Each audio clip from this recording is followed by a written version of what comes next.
কোটা ও সার্বজনীন পেনশনের আন্দোলনে ঢুকছে বিএনপি। এটি পররাষ্ট্রমন্ত্রী বলেছেন, তার আগে সেতুমন্ত্রী ওবায়দুল কাদেরও বলেছেন। যে কোনো একটা যৌক্তিক আন্দোলন শুরু হতে না হতেই এর গায়ে আগে ছাপ লাগানো বিএনপি, জামাত, মুক্তিযুদ্ধ বিরোধী, এই বিষয়গুলি বলে একটা মাতম তৈরি করা হয় এবং একটা ডিভিশন তৈরি করা হয়।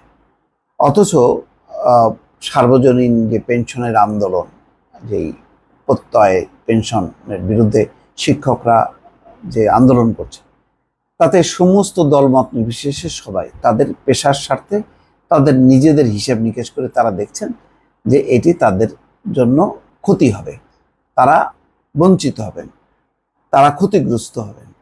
এটা হচ্ছে তাদের রুটি রুজির সাথে সম্পর্কিত।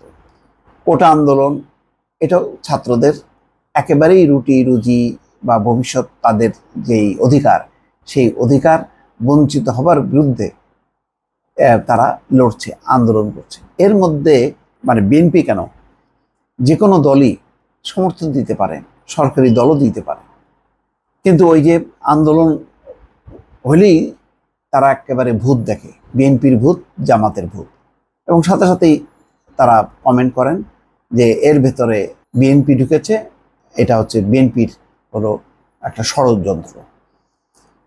এবং এটা যখনই নাকি বিএনপি তার কর্মসূচিতে যখন সমর্থন দিচ্ছে এই সমস্ত আন্দোলনে, তখন আরও এটা পাকাপোক্ত হয়ে যায়, তখন বলার আরও সুযোগ হয়ে যায় যে এই তো বিএনপি এই আন্দোলন করাচ্ছে, তারা ভেতরে আছে, তারা নেপথ্যে আছে, এই সমস্ত নানান কথাবার্তা বলে পুরো আন্দোলনটাকে অন্য খাতে প্রভাবিত করা হয়।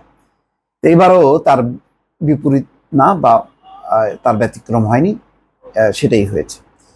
আন্দোলনে ব্যর্থ হয়ে বিএনপি কোটা নিয়ে শিক্ষার্থীদের ও সার্বজনীন পেনশন নিয়ে শিক্ষকদের আন্দোলনে ঢুকেছে বলে মন্তব্য করেছেন আওয়ামী লীগের যুগ্ম সাধারণ সম্পাদক ও পররাষ্ট্রমন্ত্রী ডক্টর হাসান মাহমুদ।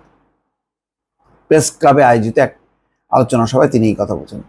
পররাষ্ট্রমন্ত্রী বলছেন, ছাত্রছাত্রীদের দাবির পরিপ্রেক্ষিতে আমাদের সরকার কোটা ব্যবস্থা বাতিল করেছিল। সেই কোটা ব্যবস্থা সরকার পুনর্বহাল করেনি, আদালত রায় দিয়েছে। আদালত বাংলাদেশে স্বাধীন সর্বোচ্চ আদালত রায় দিয়েছে। আন্দোলনটা নিশ্চয়ই আদালতের বিরুদ্ধে হচ্ছে, কারণ সরকার তো বাতিল করেনি। তিনি বলেন, সমাধান আদালতের মাধ্যমেই করতে হবে, অন্যথায় আদালত অবমাননা হবে। এটা কি ঠিক?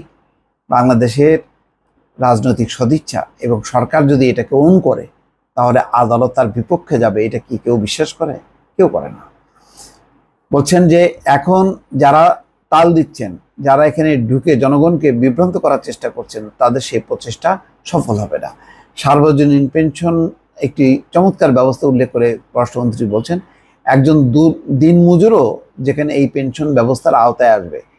এখন শুধু যারা সরকারি কিংবা স্বায়ত্তশাসিত কিংবা আধা সরকারি প্রতিষ্ঠানে চাকরি করেন, তারা পেনশন ব্যবস্থার আওতায় আছেন।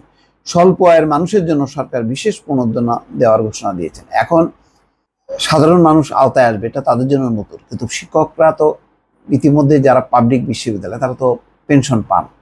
তো এখন তারা যদি দেখেন যে এই পেনশনের যে সিস্টেমটা করা হয়েছে, তাদের বিদ্যমান যে পেনশন তার থেকে কম বা আরও তারা ক্ষতিগ্রস্ত হবেন, কয়েকটি জায়গায় তারা তাদের সুবিধাগুলো বাদ পড়ছে, তখন কি তারা কথা বলবে না? এটা তো স্বাভাবিক, এটা প্রত্যেকটা পেশার রুটি রুজির বিষয়। এর মধ্যে কেন বিএনপি, জামাত আবিষ্কার করা, স্বাধীনতা বিরোধী খোঁজার চেষ্টা করা, এটা বুঝতে পারি না। ভালো থাকবেন, আল্লাহ হাফেজ।